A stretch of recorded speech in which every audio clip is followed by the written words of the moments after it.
អូខេសួស្តីអ្នកទាំងអស់គ្នាវិលត្រឡប់ជួបគ្នាសាជាថ្មីម្ដងទៀតហើយជាមួយនឹងខ្ញុំបាទ MengHean Technical បាទ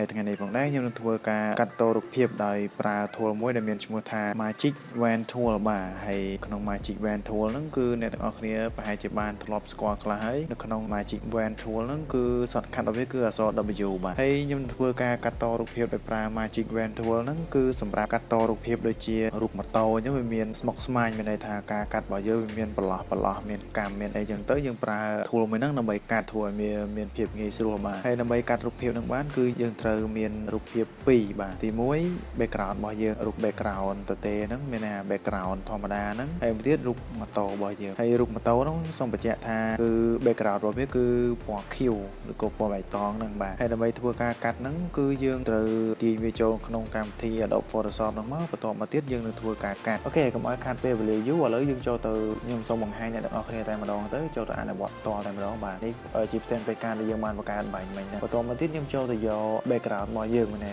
ចូលយកផ្ទាំង background របស់យើងចូលទៅ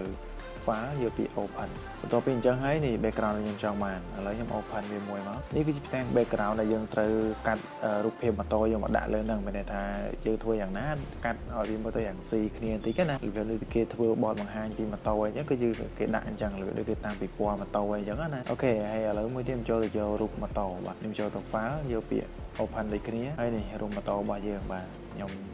open មកនេះគឺជាម៉ូតូរបស់យើងដែលមាន background ពណ៌បៃតងហើយដើម្បីធ្វើការកាត់វាបានគឺយើងត្រូវចូលទៅ tool មួយដែលមានឈ្មោះថា Magic Wand Tool យើងអាចបើសិនជាអ្នកទាំងអស់គ្នាចូលមកដំបូងវាលោតទាំងបែបនេះណានេះគឺជា Quick Selection Tool ទេបាទប៉ុន្តែនៅក្នុងនោះយើងគ្រាន់តែបើសិនជាអ្នកទាំងអស់គ្នាចូលមកវាឃើញអញ្ចឹងណាយើងអាចចូលលើវាហើយយើង right click លើវាមែនទេយើងចុច mouse ស្ដាំលើវាមកវានឹងឲ្យយើងរើវាមាន Quick Selection Tool និង Magic Wand Tool ហើយ shortcut របស់វាគឺអក្សរ W ដូចគ្នាបាទឥឡូវហ្នឹងខ្ញុំនឹងឲ្យអ្នកទាំងអស់គ្នាគំរូដែលខ្ញុំបានកាត់ហើយណាឥឡូវខ្ញុំឲ្យអ្នកនរគ្នាមើលសិននេះគឺជារូបភាពដែលខ្ញុំបានកាត់ហើយមានន័យថាខ្ញុំនឹងកាត់រូបម៉ូតូពីផ្ទាំង background ពណ៌បៃតងមួយនេះយកមកដាក់នៅលើ background មួយនេះអូខេតើឥឡូវយើងទៅមើលការកាត់រូបភាពទាំងអស់គ្នាឥឡូវខ្ញុំចូលទៅ tool មួយដែលមានឈ្មោះថា Magic Wand Tool ហ្នឹងខ្ញុំចុច shortcut key របស់វាគឺអក្សរ W បន្ទាប់មកទៀតខ្ញុំបានជម្រាបមុនហ្នឹងអញ្ចឹង tool មួយនេះវានឹងធ្វើការ select នៅពណ៌ដែលពណ៌ដូចគ្នាណាឧទាហរណ៍ឥឡូវខ្ញុំ select ពណ៌ background ហ្នឹងគឺពណ៌បៃតងទាំងអស់ឃើញទេគ្រាន់តែយើង click លើវាមួយគឺវានឹងធ្វើការ select ឲ្យយើង auto តែម្ដងបាទឲ្យតែមានពណ៌ហ្នឹងនៅកន្លែងវាជាប់គ្នាគឺវានឹងធ្វើការ select ឧទាហរណ៍តែឥឡូវខ្ញុំ select ពណ៌អសនេះវិញឃើញទេឲ្យតែពណ៌អសគឺវាធ្វើការ select ឲ្យយើងឥឡូវឧទាហរណ៍ខ្ញុំ select ពណ៌ខ្មៅនេះគឺវា select ពណ៌ខ្មៅមានន័យថាពណ៌ខ្មៅវាមានពណ៌ផ្សេងគ្នាអាកន្លែងនេះខ្មៅរបៀបខ្មៅដិតអីយ៉ាងតែកន្លែងខ្មៅលាយសអញ្ចឹងទៅគឺវាអត់ select ទេឃើញទេហើយកន្លែងនេះដូចគ្នាឥឡូវខ្ញុំធ្វើការ select ឧទាហរណ៍អ្នកនរគ្នាមើលបានសខ្លះគឺវា select សមកល្មមគឺវាអត់ select មានន័យថាពណ៌ណាដែលប្លែកគ្នាគឺវាអត់ធ្វើការ select ឲ្យយើងទេហើយមួយទៀតឥឡូវខ្ញុំឧទាហរណ៍ខ្ញុំ select ពណ៌ក្រហមស្បែកពណ៌ក្រហមគឺវាអត់ពណ៌ដូចគ្នាមានន័យថាពណ៌កន្លែងនេះដិតអញ្ចឹងណាកន្លែងនេះវាមានចំណាំងផ្លាតបន្តិចនេះកន្លែងនេះវាមានសឥឡូវខ្ញុំធ្វើការ select ឃើញទេវាចាប់យកដល់កន្លែងណាដែលវាក្រហមដិតដូចគ្នាទេអញ្ចឹងសូមត្រឡប់មកវិញ tool មួយនេះវានឹងធ្វើការ select នៅពេលដែលពណ៌ណាវាដូចគ្នាអញ្ចឹងឲ្យតែពណ៌ដូចគ្នាវានឹងធ្វើការ select ឲ្យយើងតែបើពណ៌ផ្សេងគ្នាគឺវាអត់ select ឲ្យយើងទេបាទអូខេឥឡូវកុំឲ្យខាតពេលវេលាយូរយើងនឹងធ្វើការ select តែម្ដងខ្ញុំចង់ select background នេះ background ពណ៌បៃតងហើយខ្ញុំធ្វើការលុបវាចេញហើយខ្ញុំយកចង់បានតាមម៉ូតូនេះឯងអូខេតើឥឡូវខ្ញុំ select background តែម្ដងទៅអូខេខ្ញុំធ្វើការ click លើវាមួយវាធ្វើការ select ឲ្យយើង auto ហើយកន្លែងនេះវាដូចមេរៀនមុនអញ្ចឹងវាមាន new selection វាមាន add to selection វាមាន subtract from selection វាមាន intersect with selection កន្លែង new selection ហ្នឹងវានឹងធ្វើការកាលណាយើង select ចុចវាទៅ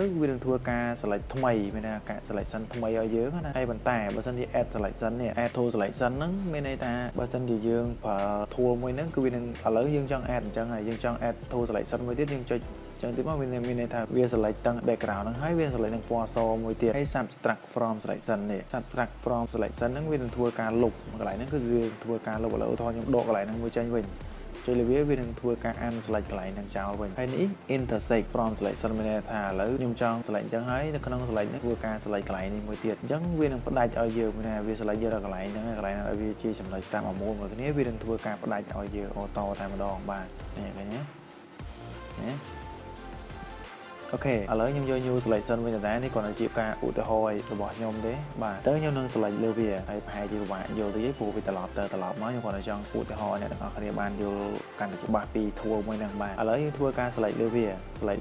ទាំងអស់ចឹងហើយយើងធ្វើការចុច key delete មានថាយើង press on the key delete ហ្នឹងទៅវាធ្វើការលុបទាំង background ពណ៌បៃតងរបស់យើងឥឡូវធ្វើការលុបឲ្យអ្នកទាំងអស់គ្នាបានមើលបាទឃើញទេកាលណាយើងលុបទៅមានន័យថានេះទាំងប្រផេះខ្សោប្រផេះសមានន័យថាទាំងគឺជាផ្ទាំងបលាំងមានន័យថាវាអត់មាន background អត់មានអីទេគឺវាទៅស្អាតណាឥឡូវយើងលុបអញ្ចឹងហើយប៉ុន្តែនេះបរិវេណនៅកន្លែងនេះអត់ទាន់លុបទេមានន័យថាវានឹងធ្វើការ selector កន្លែងផ្សេងទាំងអស់នេះអញ្ចឹងនៅក្នុងនេះគឺវាអត់ទាន់លុបឲ្យយើងអញ្ចឹងដើម្បីលុបវាបានយើងគ្រាន់តែចុចលើវាចេះមកវានឹងធ្វើការ select ឲ្យយើង auto តែម្ដងហើយទៅពណ៌ដូចគ្នាវានឹងធ្វើការ select ឲ្យយើងហើយបាទខ្ញុំធ្វើការ select វាបាទនេះខ្ញុំ select វា select បន្ថែមទៀតមានន័យថា tool មួយនេះគឺល្អមែនតើប្រឡោះដែលយើងពិបាកធ្វើការ select វានឹងធ្វើការ select ឲ្យយើងឥឡូវខ្ញុំធ្វើការ break កន្លែងនេះដើម្បី select វាឲ្យបានស្អាតល្អអ្នកនរគ្នាត្រូវតែ zoom in វាឲ្យធំមកហើយដើម្បី zoom in វាដូចវីដេអូមុនខ្ញុំបានប្រាប់អញ្ចឹងបាទគឺយើងចុច control space ហើយ click mouse ឆ្វេងរបស់យើងវានឹងធ្វើការពង្រីកហើយដើម្បីបង្រួមវា alt space បាទហើយយើងធ្វើការ click លើវាទៅវានឹងធ្វើការនេះហើយដើម្បីចាប់ទាញរូបភាពយើងចុច space ឲ្យជាប់មកយើងចាប់អស់វាអញ្ចឹងមកបាទឥឡូវខ្ញុំធ្វើការ break កន្លែងនេះមួយទៀតមានខ្ញុំចង់ select កន្លែងហ្នឹងទៀតបាទដោយសារប្រឡោះកង់ប្រឡោះអញ្ចឹងធួផ្សេងទៀតវាពិបាកក្នុងការ select ឲ្យយើងប្រើធួ magic wand tool ហ្នឹងគឺល្អមែនតើសម្រាប់ដែល select អញ្ចឹងណាអូខេឥឡូវខ្ញុំធ្វើការលុបវាអស់មកឲ្យស្អាតមកអូខេឃើញទេអ្នកនរគ្នាគឺធួមួយនេះគឺវាមានលក្ខណៈពិសេសមែនតើបាទសម្រាប់ធ្វើការ select ដូចជាប្រឡោះអញ្ចឹងទៅឲ្យទៅពណ៌ដូចគ្នាតែពណ៌ផ្សេងគ្នាគឺពិបាកក្នុងការប្រើវាដែរតែពណ៌ដូចគ្នាអញ្ចឹងគឺល្អមែនតើបាទអូខេឥឡូវខ្ញុំធ្វើការ select កន្លែងនេះទៀតដោយសារវានៅពណ៌ខ្ញុំចង់លុបពណ៌ហ្នឹងចេញអស់ហើយទៅពណ៌បៃតងហ្នឹងខ្ញុំលុបវាចេញមានន័យថាហ្នឹងវាជា background របស់យើងនៅពេលដែលយើងយករូបភាពទៅដាក់ទៅលើ background ផ្សេងទៀតអញ្ចឹងវានឹងស្អាតមានថាវាដាច់ប្រឡោះហ្នឹងវាធ្លុះទៅកាន់ background ផ្សេងទៀតហ្នឹងអញ្ចឹងវាស្អាតមែនតើដូចកន្លែងនេះអីឃើញទេយើង select វាបានល្អមែនតើបាទធ្វើការ select វាឲ្យស្អាតចឹងមកហើយបន្តទៅខ្ញុំធ្វើការ